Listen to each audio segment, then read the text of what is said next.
What if I told you. बहुत सारे लोगों को ऐसा लगता है कि हॉस्टल में रहना या पेरेंट्स से दूर रहना बहुत मेहनत का काम है या बहुत स्ट्रगल का काम है। बट ट्रस्ट मी, यही स्ट्रगल्स आगे जाके तुम्हारे बहुत काम आने वाला है। कैसे? Stay tuned. Hi folks, myself Arpan विश्वास।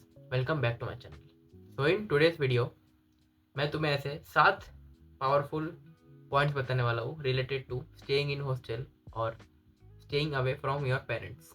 First point, independence and responsibility. Independence का मतलब ये नहीं है कि हु आज़ादी, ये नहीं।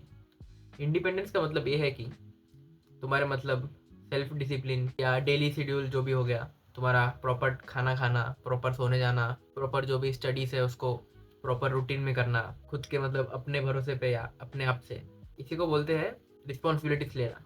हॉस्टल लाइफ जो है वो धीरे धीरे तुम्हारा कॉन्फिडेंस बिल्ड करता है, धीरे धीरे तुम्हारा मतलब मेच्योरिटी बिल्ड करता है कि कैसे तुम डे टू डे लाइफ में मतलब आजकल की जो भाग दौड़ वाली दुनिया में कैसे तुम प्रॉपर डिसीजन ले सको विदाउट किसी का हेल्प लिए बिना या फिर विदाउट किसी पे डिपेंडेंस हुए बिना। सेकेंड स्टेप है फाइनेंशियल डिसिप्लिन। मतलब हॉस्टल में तुम्हें तुम्हारे पेरेंट्स जो है वो एक लिमिटेड अमाउंट ऑफ मनी देते हैं। तो ये मनी को तुम्हें मैनेज करना पड़ता है कि प्रॉपर मैं कहाँ पे इसे खर्चा करूँ, प्रॉपर जो मेरे बेसिक्स नीड्स है जो मुझे चाहिए उस पर मैं फोकस करूँ रेदर देन कोई भी फालतू के खर्चा करने पे। इससे तुम्हारा फ़ायदा ये होता है कि तुम्हें क्या क्या चीज़ नेसेसरी है तुम्हारे लिए, क्या क्या चीज़ तुम्हें सही में काम आता है या फिर सही में काम आने वाला है, कैसे तुम प्रॉपर लो बजट में सर्वाइव कर सकते हो, और भी बहुत सारी चीज़ें जो कि फाइनेंशियल डिसिप्लिन में आते हैं। इससे फ़ायदा तुम्हारा ये होगा कि तुम जब रियल वर्ल्ड में एंटर करोगे, जब जॉब करोगे या जब ऐसा कुछ रिलेटेड वर्क करोगे, तब तुम कैसे अपना मनी बचा सकते हो या मनी को प्रॉपर मैनेज कर सकते हो। तीसरा पॉइंट है सोशल स्किल्स एंड नेटवर्किंग। मतलब तुम जब हॉस्टल में जाते हो, बहुत ऐसे डिफरेंट टाइप के स्टूडेंट्स आते हैं। डिफरेंट कल्चर हो गया, उनका डिफरेंट लैंग्वेज हो गया, उनका बैकग्राउंड डिफरेंट हो गया या फिर बहुत ऐसे फैक्टर्स। तो इससे फ़ायदा क्या होता है कि तुम जब उनसे जाके कांटेक्ट करते हो या उनसे बात करने की या दोस्ती करने की कोशिश करते हो, तभी धीरे धीरे करके ये तुम्हें खाली कॉलेज लाइफ में नहीं, लेकिन जब तुम कॉलेज लाइफ से निकल जाओ और तुम्हें अगर कोई भी चीज़ में हेल्प चाहिए फॉर जो भी तुम्हारा पर्सनल रिलेटेड, उसमें अगर तुम्हारा कांटेक्ट या नेटवर्किंग बहुत बेहतरीन रहा, तो ये सब लोग जिनसे तुमने मतलब दोस्ती किया था अपने कॉलेज लाइफ में, इनसे तुम हेल्प मांग सकते हो। इसी को कहते हैं कि प्रॉपर नेटवर्किंग और प्रॉपर सोशल स्किल्स। और इससे तुम्हारा सोशल स्किल भी बेहतर होता है, तुम्हारा मतलब सोशल कॉन्फिडेंस या जो इंट्रोवर्ट जो कह सकते हैं वो तुम्हारा धीरे धीरे कम हो जाता है, तुम्हारा कॉन्फिडेंस भी बढ़ा रहता है और सोशल स्किल भी अच्छा रहता है। चौथा पॉइंट हो गया इमोशनल स्ट्रेंथ। मतलब हॉस्टल में रहते हो, तुम्हें ऐसा मन होता है कि घर जाने का मन होता है या फिर इमोशनली स्ट्रेस रहते हो तुम्हें मतलब मन नहीं करता और यहाँ पे रहने का मन करता है कि कब मैं घर जाऊँ। तो इससे ये होता है कि तुम्हारा जो इमोशनल स्ट्रेंथ है वो स्ट्रांग होता है, तुम अपना प्रॉपर इमोशनल हैंडल कर सकते हो। इससे रिलेटेड तुम अपने इमोशंस पे प्रॉपर कंट्रोल कर सकते हो, प्रॉपर मतलब कहाँ पे तुम्हें अपना इमोशन हैंडल करना है, इसे तुम प्रॉपर इसे यूज़ कर सकते हो अपने लाइफ में। इससे फ़ायदा क्या होता है कि तुम जब रियल वर्ल्ड में एंटर करते हो, तब इससे तुम्हारे बहुत फ़ायदे हो सकते हैं। पांचवा एंड सबसे इम्पोर्टेंट पॉइंट है प्रॉब्लम सॉल्विंग एबिलिटीज़।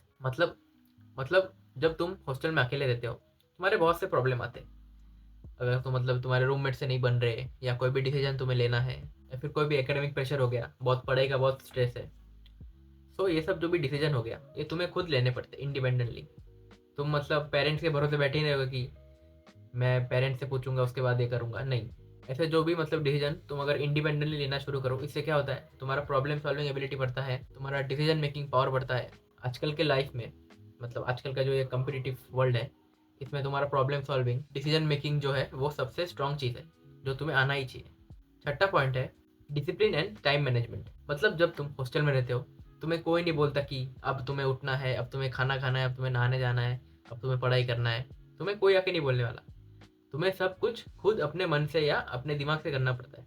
जो भी तुम्हारा रूटीन हो गया, एकेडमिक कमबैक हो गया, तुम्हारा हेल्थ हो गया, प्रोफेशनल लाइफ हो गया, पर्सनल लाइफ हो गया, इससे फ़ायदा क्या है कि तुम जब रियल लाइफ में जाओगे, तुम्हारा सेल्फ डिसिप्लिन और टाइम मैनेजमेंट सबसे स्ट्रॉन्गेस्ट रहेगा। सातवां पॉइंट एक्सपोजर टू रियलिटी। मतलब जब तुम हॉस्टल में रहना शुरू करते हो, धीरे धीरे तुम्हें मालूम पड़ता है कि life is not that easy.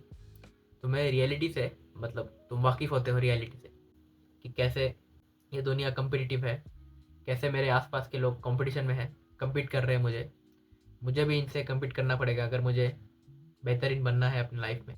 कैसे मैं ऐसे टफ वर्ल्ड में सर्वाइव कर सकता हूँ, कैसे मैं बेहतरीन बन सकता हूँ, ये सब तुम्हें मालूम पड़ता है जब तुम हॉस्टल में रहते हो।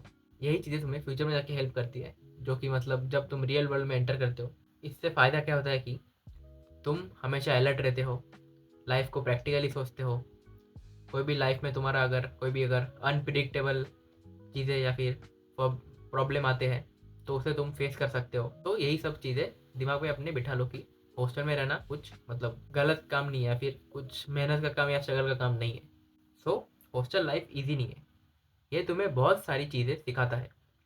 कैसे तुम मेंटली स्ट्रांग हो सकते हो, कैसे तुम प्रॉपर टाइम मैनेज कर सकते हो, कैसे तुम थोड़ा मेच्योरली या फिर प्रैक्टिकली चीज़ें को सोच सकते हो इन टुडेस वर्ल्ड, कैसे तुम फ्यूचर में जाके सर्वाइव कर सकते हो ऐसे रियल लाइफ या टफ वर्ल्ड में जहाँ बहुत कंपटीशन है और दुनिया बहुत स्पेस से चल रहा है। आज का वीडियो इसी बारे में था कि कैसे हॉस्टल लाइफ तुम्हारा पूरा लाइफ बदल कर रख सकता है, बहुत तरीके में या बहुत पर्सपेक्टिव में।